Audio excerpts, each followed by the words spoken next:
Well, I'm Steve Hiatt, I'm your elected sheriff.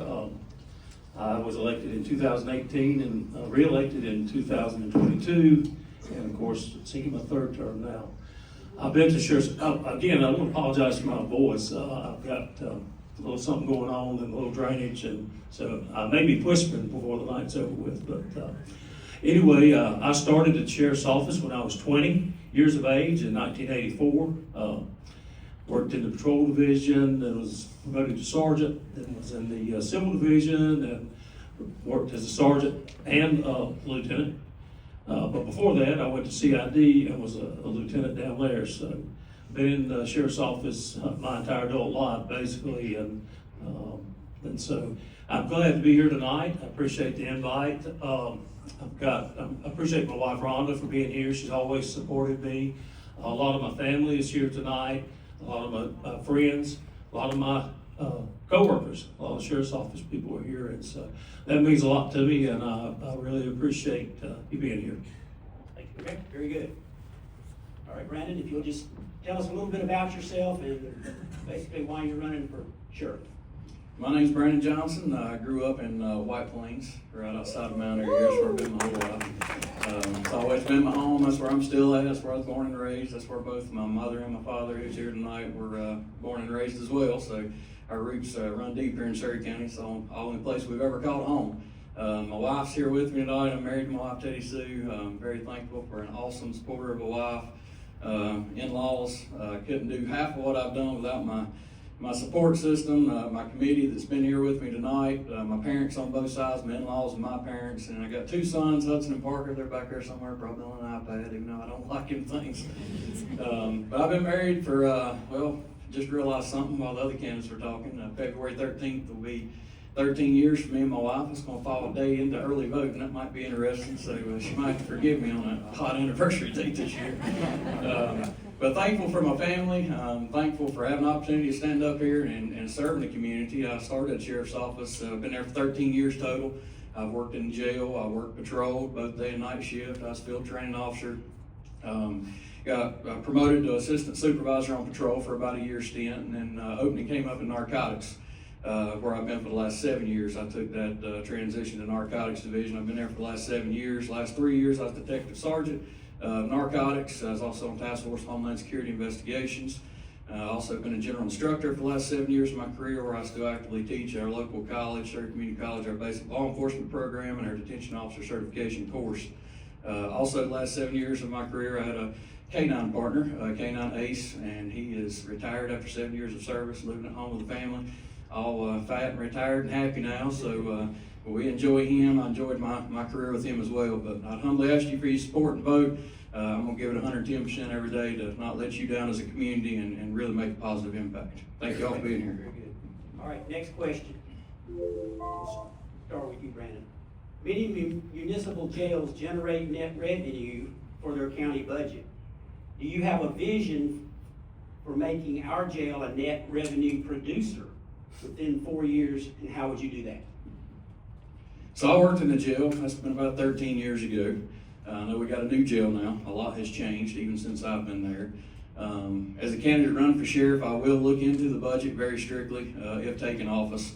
As I said, a lot has changed, so a lot's going to have to be learned on what has changed. But I know we have different programs like the MCP program, misdemeanor confinement program, that can have the potential of bringing funds to the county. I think that's definitely something we need to look into. Also, now that we have a new jail, if the capacity allows, we could look into housing neighboring counties' inmates, which also would generate funds to the county. But at this time, without giving a forefront answer of anything for certain, I've never dealt with the budget of the jail or the sheriff's office. I have been looking into it some as your candidate for sheriff. It is going to be a learning curve once I take office, but I plan on surrounding myself with a good, knowledgeable group to help us work through that and be as conservative as possible on your tax dollars and hopefully looking at avenues, just like the question states, on bringing funds to our county. Okay. Steve, you want me to repeat the question? Yes, please. Many municipal jails generate net revenue for their county budget. Do you have a vision for making our jail a net revenue producer within the next 4 years, and how would you do that? Yes. Well, we're already doing that. So I will give a little background. Our county jail for years was overpopulated. We had, it was built for 125 inmates. We housed mostly 175, 180 at any given time, and they was housed in other counties, at least 25, 30, 40 inmates in other counties. But when we moved into our new facility in December of 2023, we looked into the misdemeanor confinement, and we allotted 30 beds for to house misdemeanor confinement. And so we've started the litter program with that.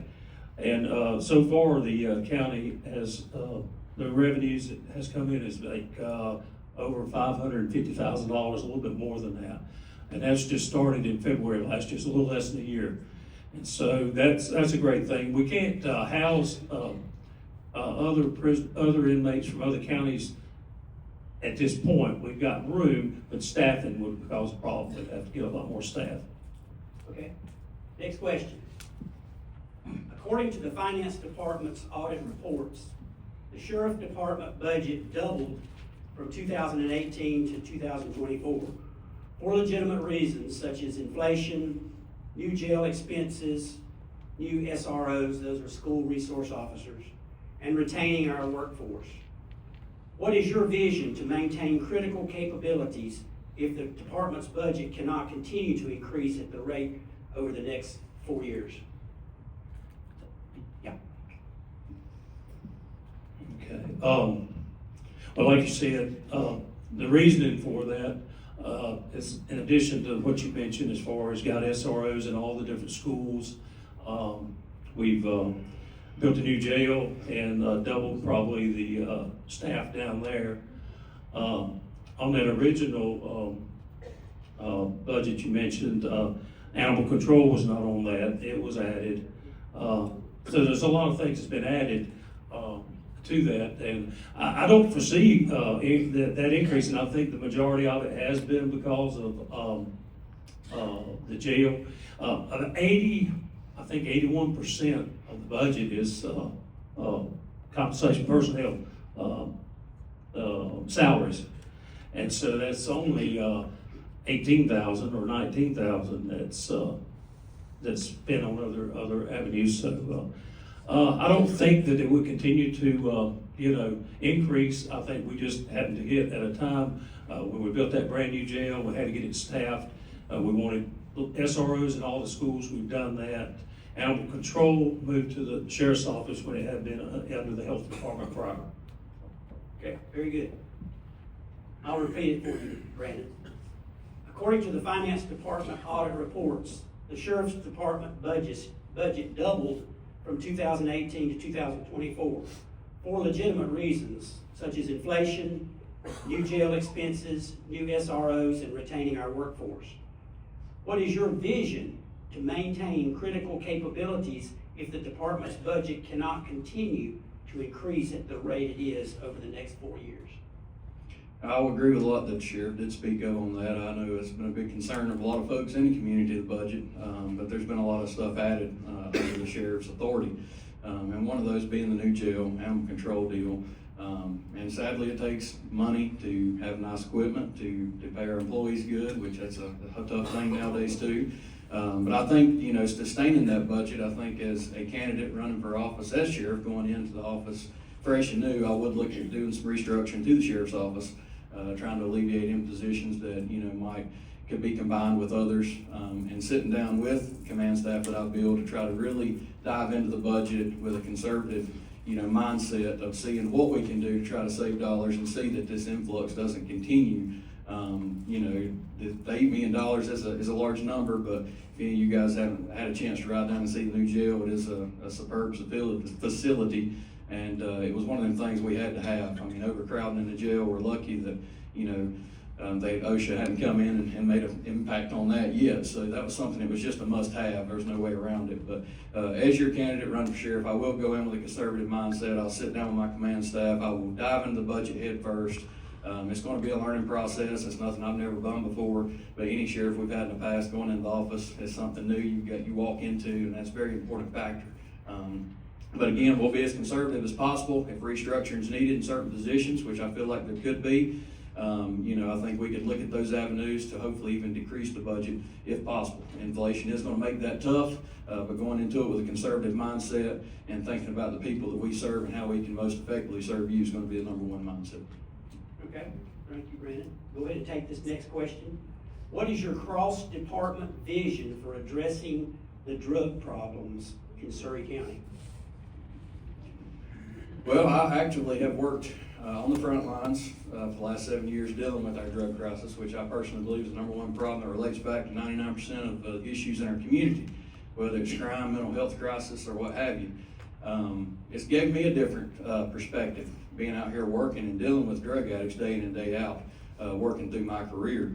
It's going to take an outside-the-box approach. If you don't change things, then nothing can be expected to change. I plan on coming in with a very aggressive approach to the narcotics problem we have. Every division at our sheriff's office is 100% important. I plan on going in and supporting every division. You know, going in with the mindset of knowing that the drug problem, it relates back to the large majority of the crimes. Obviously, we got to prioritize hitting the ground running from day one, making sure we got a strong, aggressive narcotics unit built up, because an aggressive, proactive approach is the only way we're going to get ahead of this problem. However, going out here with the mindset of, hey, you can arrest your way out of a drug problem is never going to happen. When I first went to narcotics, when I first got in law enforcement, I had that same idea that you think. We can go out here and throw handcuffs on everybody and we can fix this and get it out of here. Sadly, with the way our court system's set up, a lot of things are out of our control as law enforcement officers once we make that arrest. So it's going to take a overseeing of approach. First, that starts with prevention. We got to get more drug education and awareness in our schools. Past there in 5th grade, we're not educating our kids much in middle schools and high schools. We've got to make that a priority. The world has evolved a whole lot in the last 10 years. We've got a lot of dangerous drugs out here, and we've got to educate our kids and get ahead of this problem before it comes to life or death situation involving our kids. And then after the arrest, we've got to give positive resources. We've got to set people up to hopefully break the cycle that they're stuck in. A lot of these folks are good folks that just has a drug problem. They want help, but we got to give them the resources to get that help. So it's an outside-the-box way of thinking. We got to approach it from all different directions and hit it head on and work and network with others to make it happen. Okay, thank you. Same question. What is your cross-department vision for addressing the drug abuse problem in Surry County? Yes, sir. And I agree with some things you said, Brandon, for sure. And I think we did hit the ground running, and we have addressed the drug problem. It will always be an issue, but I'm all for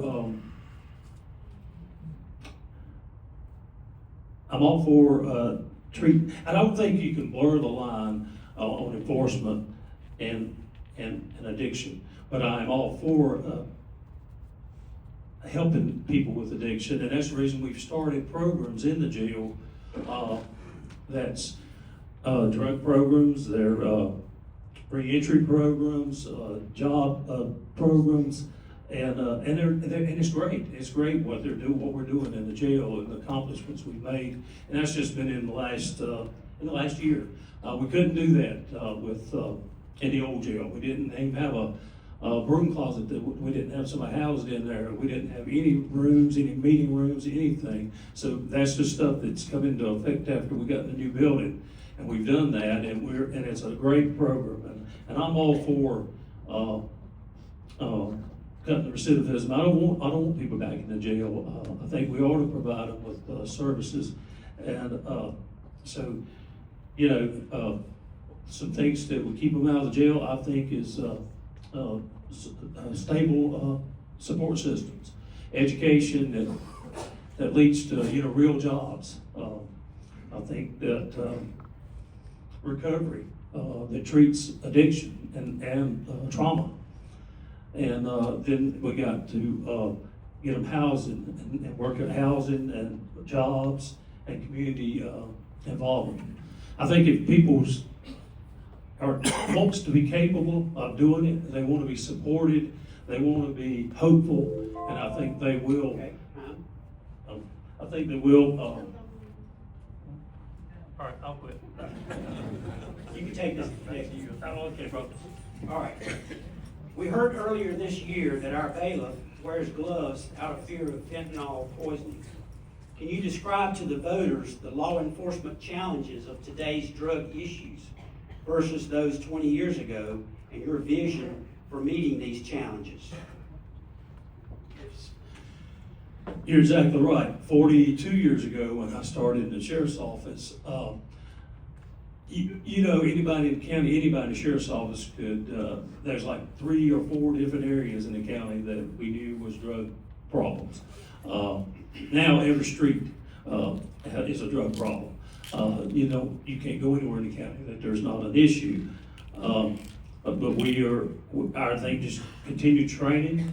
We've got top-notch detectives in our division. And I was going to share a little bit about some stats that I'm going to write down because I can't remember. But our narcotics over the last 7 years have seized 251,837 grams of narcotics. That's over 555 pounds. That they've seized 3,257 dosage units of opiates, prescribed meds. They've charged 4,267 people with drug charges and arrested 1,071, which I realize that you was some of that too.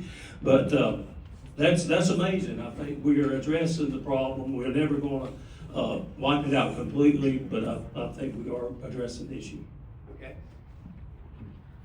All right, same question, Brandon. We heard earlier this year that our bailiff wears gloves out of fear of fentanyl poisoning.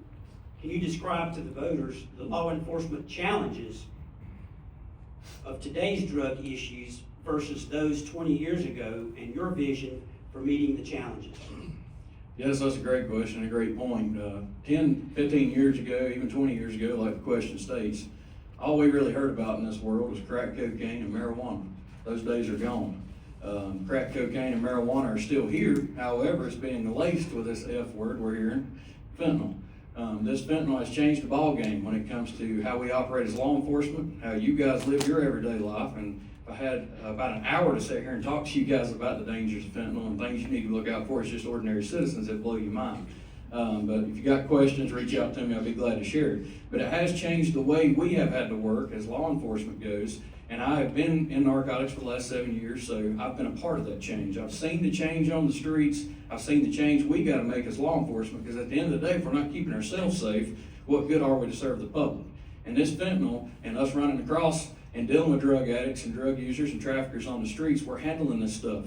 So we got to be extremely cautious and extremely careful. Training is the most important thing that it boils down to on doing this, and common sense. Training, I've been to specialized fentanyl handling training. I had to carry aspirators, gas masks, gloves, all that stuff in my car just in the last 3 years. That's the changes we've seen as law enforcement. And again, safety is the utmost important thing when it comes to us serving the community. But we got to, again, we got to educate the public, you guys, the dangers of this stuff, and mainly our kids. This stuff's floating into our schools. These cartels and stuff are evil. They don't care. They want to get our young population hooked on this fentanyl. They're lacing it in absolutely everything we deal with. Meth, crack cocaine, marijuana. They're evil. They're trying to target our young generation, get them hooked on this mess. It's an opiate, so if it's not in your system, you're going to be extremely sick. The dealers have found this out. That's why they're lacing it in meth. So they'll go back and shop with that dealer to get rid of that sickness. But we got to training, education, awareness, and providing our deputies with proper training to keep them safe. All right, very good. Next question. According to North Carolina State Bureau of Investigation Crime Statistics, violent crime rates for rape and murder in Surry have increased in recent years. What do you attribute the rise to, and what is your plan to improve violent crime trends over the next 4 years? Well, I think that relates back to the exact main topics we've been talking about, our drug crisis and mental health crisis that we're under as a community, not just in Surry County, but statewide and nationwide as a country. It's not just here. And again, it's going to take some outside-the-box approach. We've got to have people in the right places. I can't accomplish all this by myself. The deputies can't accomplish all this by itself. It's going to take networking. It's going to take working closely with the Office of Substance Abuse and Recovery. But the substance abuse is 99% of the problem of what's relating back to these violent crimes. So that's what we've got to target aggressively. We've got to get ahead of the problem before it becomes a problem. That's going to take proactive policing work from the law enforcement side of things, and that's what I will encourage every single day. We've got to go out here, be visible in our communities. We've got to turn our blue lights on. We've got to get bad guys off the street. However, at the end of the day, we're public servants. We can't approach people in the public with a bad attitude or that butthole cop mentality. That's got to go. We've got to approach people with compassion. We got to do our job, put handcuffs on them, hold these folks accountable. We've got to provide them with the resources to make themselves turn their life around, not make themselves turn their life around, but give them resources to give them the opportunity to turn their lives around. If we are not giving positive resources to the people we encounter in some of the darkest moments of their life as law enforcement, we're not fulfilling our duty as public servants to our community. I always told, when I was an instructor in the college, I always told my guys, if you treat every single person you run across in your job as if it was your family member, you'll never go wrong. We've got to keep that mentality. We've got to treat people with respect, and we've got to show them that we care. We're not there just to be that butthole cop and throw cuffs on you and throw you in a jail cell and forget about you. We've got to go the extra mile. We've got to start changing the way our thought process is. We've got to get peer supports involved. We've got to get people that's lived that life in front of these people to show them that there's hope. That's an important thing too.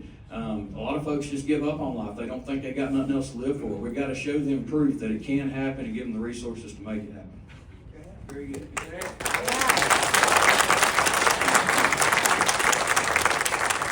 Same question. According to North Carolina State Bureau of Investigation Crime Statistics, violent crime rates for rape and murder in Surry County have increased in recent years. What do you attribute the rise to, and what is your plan to improve violent crime trends over the next 4 years? I don't necessarily agree with that. The statistics and things that I've seen is not showing that. I think it's less than over the last few years. But nevertheless, if it is, I could be wrong, but I don't think so. I agree with something Brandon said. I think we do. We are going to have to address this, but we already are. I mean, I've got boots on the ground. We're already doing this. Now, are we perfect, and do we need to increase? Yes. You know, we're not perfect. I'm not, but I do. We do have boots on the ground, and we're doing the job, and we're going to continue to do the job. Okay. All right. Next question, and we'll let Steve answer it. What challenge facing the department do you wish Surry County voters were more aware of? Challenges that you would like the public to be more aware of? Challenges, probably staffing. We don't have a really, in my opinion, we don't have a retention problem as much as some of the other municipal agencies within the county and the surrounding counties across the state. I talked to sheriffs across the state, and everybody is having issues. But Surry's fairly good shape. But I think that people don't want to get in this profession anymore. I don't know what it is, but I think that's a big problem. Is that so? Okay. Same correct question, Brandon. What challenge facing the department today do you wish that the Surry County voters were made more aware of?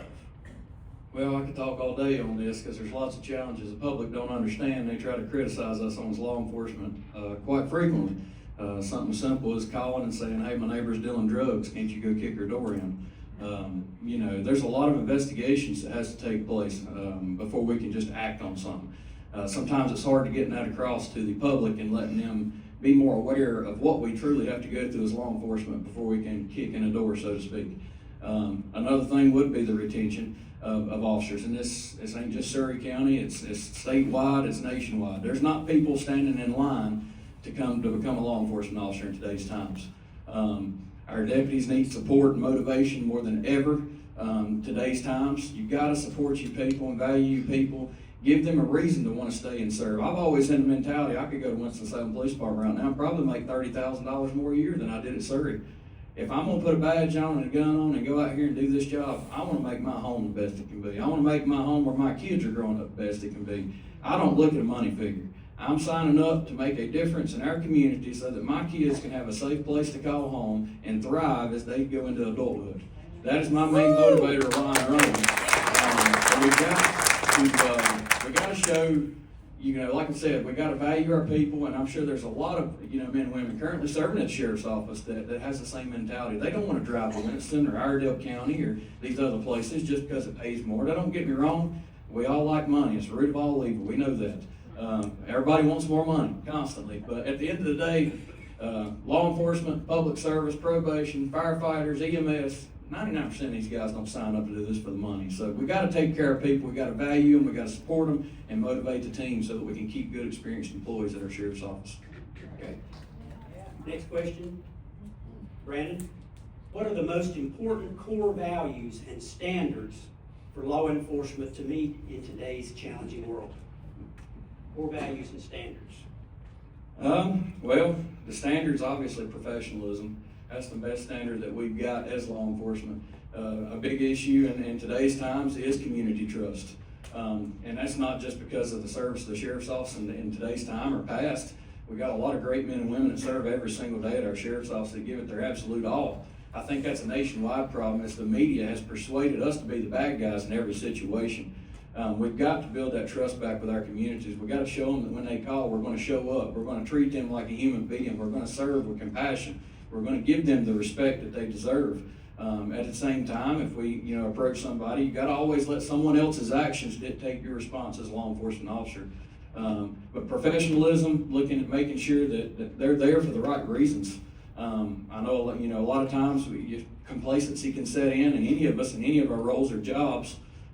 We got to make sure that we come in with a clear mindset, support our deputies, make sure that they're going to serve the community to the best standards possible. And that comes from supporting them, valuing our people, making sure that we look professional, we look presentable, we look approachable. We're approaching people with a good attitude. We're not just approaching people and acting like we just don't want to be there. As we all know in all of our jobs, no matter what everybody does, sometimes it is tough. We're going to go into work some days and we ain't going to feel good, or we're going to have a bad day, or we're going to have family problems. But we got to come into work, we got to motivate one another, we got to help one another, because at the end of the day, not one person is going to accomplish the problems this community is facing. It's going to take teamwork, it's going to take a dedicated team, professional men and women to go out here and serve with compassion, to turn this trust thing around. Let's build the trust back with the community. Let's show them we're here to serve them as public servants and move forward and hopefully build a positive future for our kids to grow up here. Very good. What are the most important core values and standards for law enforcement to meet in today's challenging world? I agree with some of what you said, Brandon. For sure, I think professionalism, commitment. But we have that currently at the sheriff's office. I don't know of a group of people any more dedicated than the deputies and detention officers and civilian staff at the sheriff's office. Very proud of them, and I'm very proud to work alongside them each and every day. I think probably that's one of the biggest things that we face is I think we're the luckiest people. I think Surry County, generally, the citizens of Surry County respect the law enforcement. That's not true across the state and across the nation. I've always said that the people in Surry County are very respectful of the sheriff's office and all law enforcement in the county. And we can't even we can't go to a restaurant or anything that somebody don't pick up your tab, that type of thing. So we live in a great county, and it's not like it everywhere. But proud to serve here in Surry County. Okay, very good. All right, next question. The Department of Social Services asked for a significant increase in spending in 2025 due to an increased caseload attributed to worsening domestic violence. What do you attribute this rise in domestic violence to, and what is your vision to improve domestic violence trends?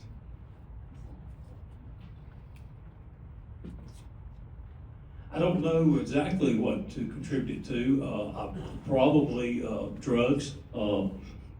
It relates back to probably 90% of everything as far as serious assaults and property crimes and everything else. But We have always maintained that we don't look at it lightly. If we are any kind of domestic situation we're involved in, we treat it very seriously. And we make arrests day in and day out in domestic situations. And so we work closely, our CID, our deputies work closely with DSS on a daily basis and work on those types of cases. Okay. All right, very good. All right, same question. I'll repeat it. The Department of Social Services asked for a significant increase in spending in 2025 due to an increased caseload that they attributed to worsening domestic violence. What do you attribute this rise in domestic violence, and what is your vision to improve domestic violence trends? So the attribution, just like we talked about in all the violent, statistics rising and everything else, it is going to relate back largely to the drug abuse problem that we've got, mental health crisis. Ever since COVID, this world's really transformed into a lot of ways that none of us like to see. It's caused a lot of mental health issues. There's a lot of stress in everybody's lives. Life's wide open for all of us. We got all these dangerous drugs. Domestics are not going anywhere. To get on top of the game with domestics is going to be just like I talked about a while ago with the drug problem. We cannot go out to a scene as a law enforcement officer, put cuffs on somebody for assault, put them in jail, and mark that officer an arrest. We got to have CID detectives following up with our domestic violence office that we have in Surry County. We got to network together. We got to talk. We got to figure out ways of following up with these victims after the arrest has been made. We can't just mark it down as a number on a report sheet and forget about it. We need to follow up before. We need to get people that's involved in domestic violence situations, that's went through certain situations, kind of like the peer support with a drug problem. These people that's been in these situations that can talk to others and give them advice on how to work through this and build a more positive future, whether it's staying with their partner or moving away from them. I think that's a very important thing in domestic violence, is not leaving a victim alone. It's a very dangerous situation. We cannot approach it with just making an arrest and stopping there. We got to work on prevention for domestic violence office, for domestic violence period, and then working with the domestic violence office after arrests are made, making proper referrals and getting them involved on follow-ups for our victims to make sure they have the resources, the stability, and support that they need to get out of the situation if wanted, or to support them and answer any questions that they might have. Okay, very good. All right, last question that I have from the podium. During the last forum, Flock AI cameras were brought up to the commissioners. Can you articulate the advantages for safety with such cameras versus the risk to privacy for those cameras? Okay. Yes, so Flock has been a hot topic as well in the community. Flock has a lot of huge benefits when it comes to law enforcement and protecting you guys as citizens in this community. And I know that because I've been a part of that short bit for, I can't remember exactly when we got the Flock cameras, but I do remember us pinging stolen vehicles, wanted subjects. So the Flock cameras, are in the community, and they have lots of huge benefits for us as law enforcement in keeping you guys safe. We want those pings. We want to know where these wanted people are. Just like the incident that happened yesterday in Stokes County, I'm sure these Flock cameras have been looked at trying to apprehend this shooter in Stokes County yesterday. Everybody's probably seen on the news. So if the guy goes down there and kills somebody in Stokes County, obviously he's not going to stay in Stokes County. He's probably going to go hit an interstate somewhere. He's going to try to flee the area. We can use these Flock cameras to try to track his, the suspect's license tags number. That's what they're used for, and then it would ping us as law enforcement, let us know, hey, this shooter is headed in your jurisdiction. You might want to respond to the area, try to get eyeballs on him and apprehend him and take him into custody. So they have a lot of huge benefits. I think the main concerns from the community is the transparency side of the Flock cameras. A lot of people didn't know that they was being implemented. So I think transparency and having a transparency portal. I know the big concern is a lot of people go to Google, like we all do. We don't know what something is. We're going to go to Google or YouTube. How you do this, or what is this? Google and websites, just like the media in today's time, you're going to see the first negative feedback is the first 3 search options you're going to have. And this negative feedback is what the community is seeing. They're seeing lawsuits that has, had on different organizations and law enforcement agencies across the country because of a law enforcement officer stalking an ex-girlfriend or something along those lines, and I'm not going to elaborate on that, but that's kind of my point. I think transparency portal would be a great thing to keep the community informed, so that we can prove to you guys, hey, we're not abusing this as law enforcement. We're doing this and using it in an advantage to keep you guys safe and get violent offenders off our streets. Okay. Sheriff Hiatt. During the last forum, flock AI cameras were brought up to the commissioners. Can you articulate the advantages for safety with these cameras versus the risk to privacy for these cameras? Yes, sir. Well, it's a great investigative tool. My detectives and my deputies are forever telling that they solved the case because of that. We have 8 installed flock cameras in the county now, one that we can put up, a 9th one we can utilize. There are accountability measures built in. All the administrators can see what's being entered and the purpose of it.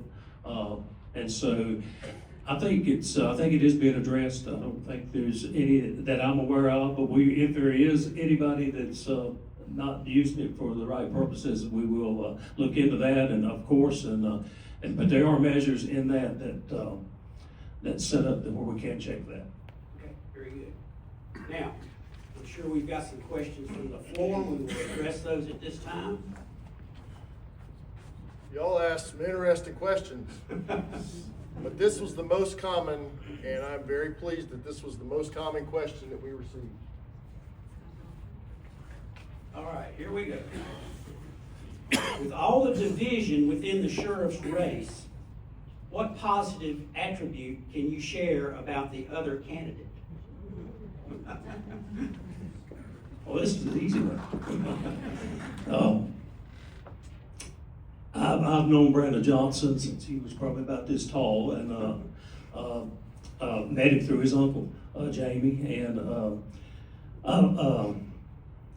I love you to death, brother. You know I do. And so, but he is, I'll say he's a great daddy to those 2 little kids, and he's a great husband to his wife.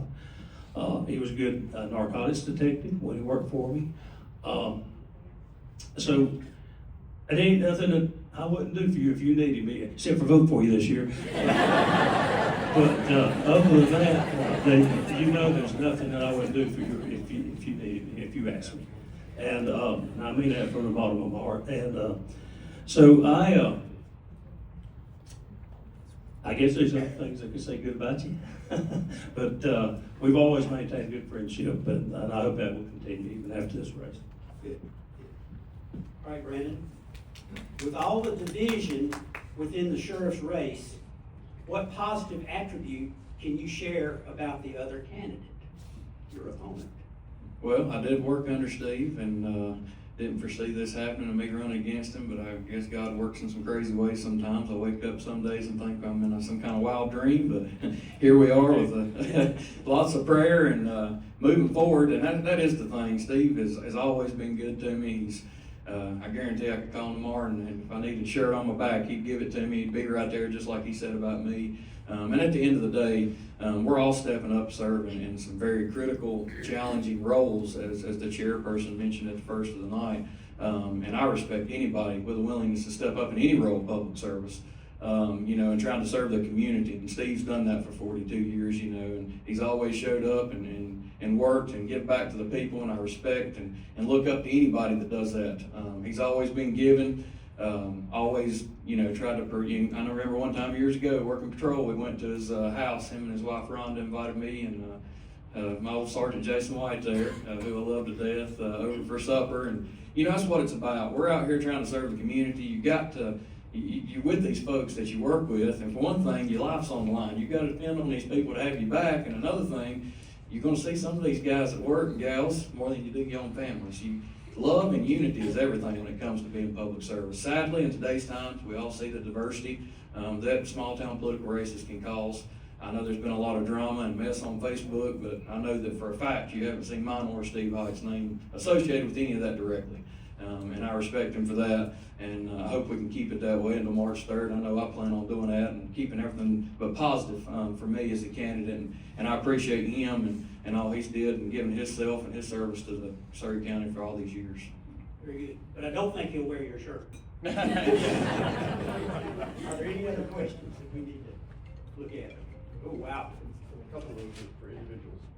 Okay. This next question is for Brandon. The sheriff's job is a 24/7 commitment. If elected, will the position of sheriff be your only employment? And will you be able to respond to any situation at any time of day or night?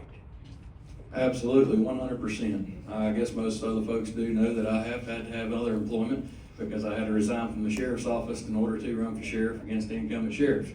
I do have a side business that I run, me and my wife run, we have for several years, and have several employees.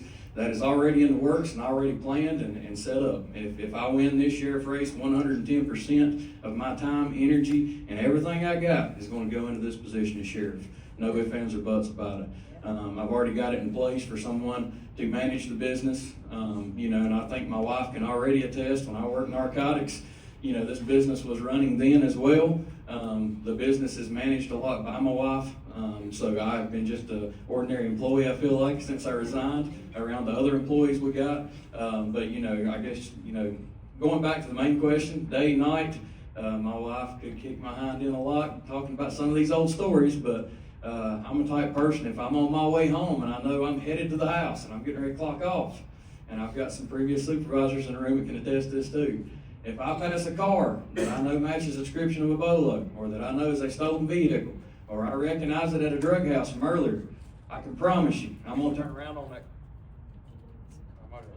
Yeah, I think turned off. There we go. I'm gonna turn around on that car. I'm gonna go stop that car, and I'm gonna get these violent criminals off the street.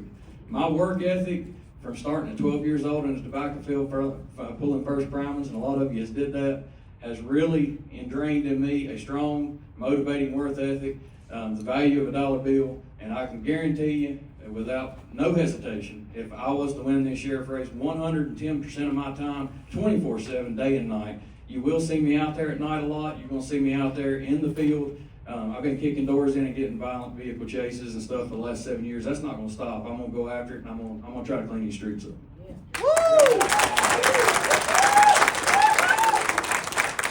Now, this next question is for Sheriff Hiatt. How do we know you will not retire halfway through your third term, since you're close to retirement age? I don't guess you do know for sure, but you just have to believe what I say. I have no desire to retire early. I said when I ran for sheriff in 18 that I wanted to run for 3 terms, and I will be 67 years old at the end of my third term if I win, and I think that's a good time to retire. So I don't plan to run a 4th time. I can't tell you that much, but I do plan to retire midterm or anything like that. I think if the people elects me as sheriff, then I will fulfill my duties as sheriff. Very good. Oh. All right. That answer that? All right. This next question is for both of you. I'll let Steve go first. He's got the mic. If elected sheriff, how will you promote individuals for a position within your department? Will it be fair and unbiased? If I'm elected. If you're elected. Yes. Yes. All my decisions are. I feel like fair. I don't enter into any kind of decision lightly. I prayerfully consider anytime I make a decision. It's the best for the sheriff's office. It's the best for the citizens of Surry County. That's just the way I work. That's about it. All right, Brandon, same question. If you're elected sheriff, how will you promote individuals for a position within your department? Will it be fair and unbiased? Absolutely. At the end of the day, it boils down to common sense. If it's about, you got a baseball team, you got a player that you know can throw it from third base to first base, then why would you put them on third base? We got to put people in the right positions that's going to be more fluent, knowledgeable, experienced, has the proper training for the positions that they're in. When it comes to actual promotions, I do have an idea that I've been pondering on. I don't know exactly how to work, but it's something I will be shooting for.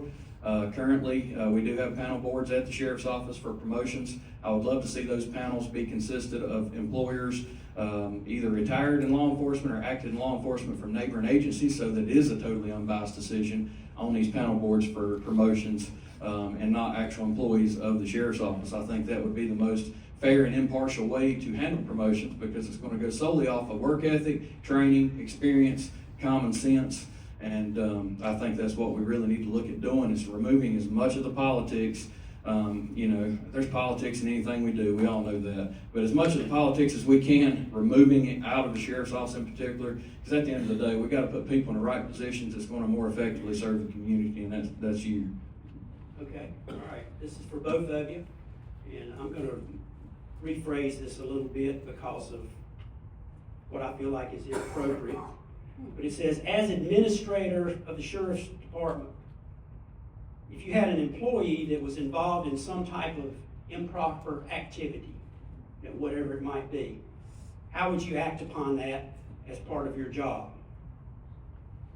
How would you address it? Well, fair and impartial, we'll use those words again. Internal affairs investigations would be conducted by my command staff if elected.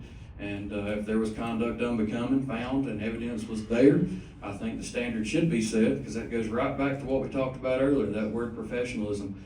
When we go through basic law enforcement training and we're signing up to become a law enforcement officer, we stand up every day in front of that class and we read off the morals and code and ethics.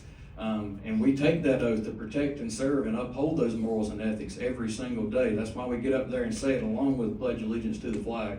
We got to stick by those morals and ethics, and it's got to be a standard set to let the employees and let people know that, hey, if you mess up, there's evidence there, supporting the fact that you messed up, that standard's got to be set, they got to be done away with, sheriff standards should be, reported to. It needs to be handled, because it's not only going to wean out bad employees or people that's out here doing things that, we can't trust as leadership, or the public can't trust. We got to weed that out, not only in Surry County, but nationwide. So it's got to go boil down to professionalism, fair and impartial internal affairs investigation. And if evidence is there that code of ethics has been broken, of course, every situation is going to be different. But I think fair and impartial internal affairs investigation, it should be handled and standards should be set. Okay, same question, Steve. As an administrator in the sheriff's department, if you had an employee that was involved in some type of improper action, whatever it happens to be, how would you handle that? I agree with, I think there is standards. And we look at, anytime anything comes before us that's a violation of a policy or something, we do an internal investigation if it's warranted. We look at the facts, and we look at everything involved. I think I like to do things case by case, because no two things are the same. But yes, I agree with fair and impartial, but I also think that sometimes when you're dealing with people, and you've got to do what your heart says to, and that's what I try to do. Okay, and I'll address this question to you, Steve, which is the last one. If you're elected sheriff, do you intend to support and continue to support partnerships that have existed in the past, such as the legacy programs and Give a Kid a Christmas and these types of things? Yes, if I'm elected sheriff, I will. We couldn't do it without our partnerships with the law enforcement agencies or across inside the county and across the state, neighboring counties. So yes, partnerships are important, and yes, I will continue with the Give a Kid a Christmas program. We work closely with the Surry County school system, and we help a lot of kids. And I know I've heard it. A lot of people don't like the fact that Graham Atkinson's name's attached to that, and but that was done before I was elected. It's a foundation I don't even know what you'd have to go through to change that name. But when it's all said and done, it's really not about whose name it's in. It's about helping those kids. And we helped 500 and some odd kids.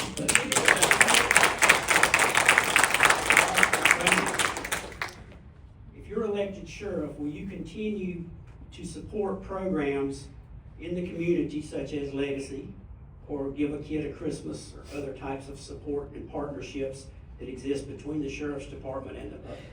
Absolutely. I'm all about giving back to the community, especially when it comes to our kids or our elderly.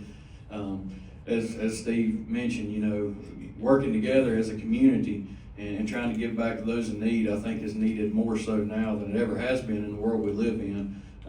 I'm sure we got some school teachers in the room that go into a job every day that see the sadness and dark spots these kids come out of some of these homes, and it's we got to all work together. As he mentioned, school systems, law enforcement, probation, all of us that are in positions, you know, to make a difference.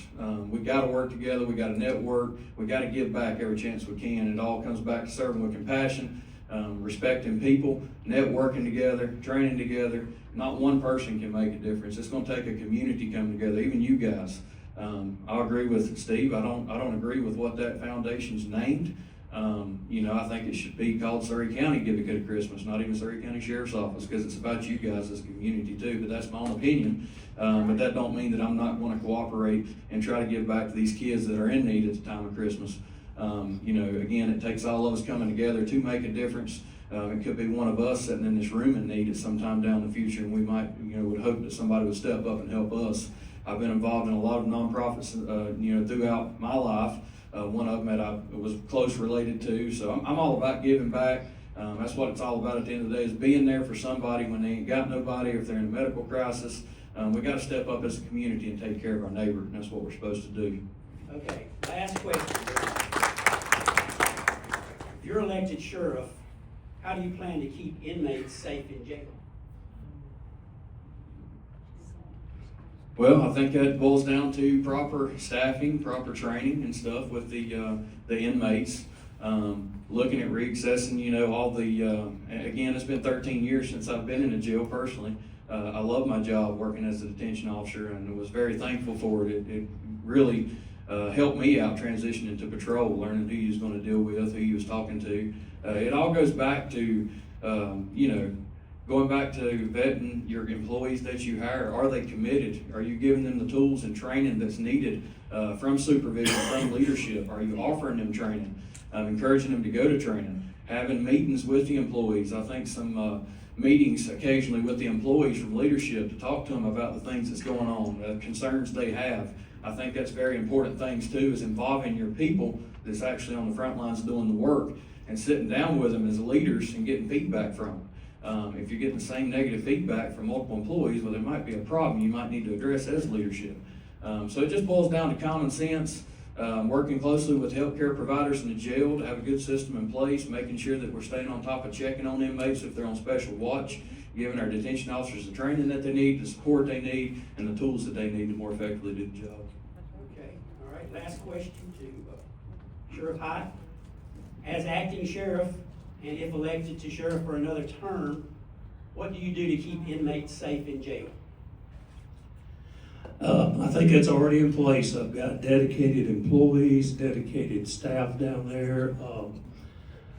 I don't know of anything else. I mean, we can always improve, I'm sure, but I feel confident. I have confidence in those people and their jobs, and I don't think that's an issue. Okay, all right, very good. All right, let's give these two candidates.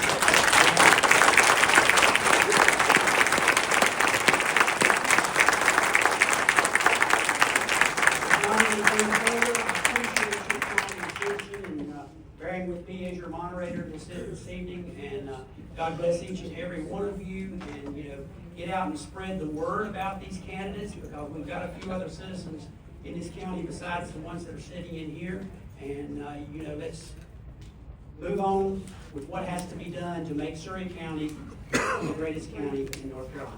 Thank you.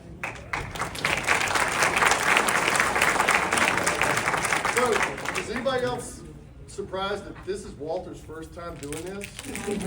I think y'all are gonna see him in years future because apparently we have a hidden talent. So, NCGOP Surry, that's the official website for the Republican Party. That is where all updates, if you wanna know what's happening when, it is on that website. The videos for this forum will be posted on there in a couple of days. There'll be a link. There's a link already from the school board and the commissioners earlier last week. So please, that website is your information for everything. Everything is there. Thank you. Good night.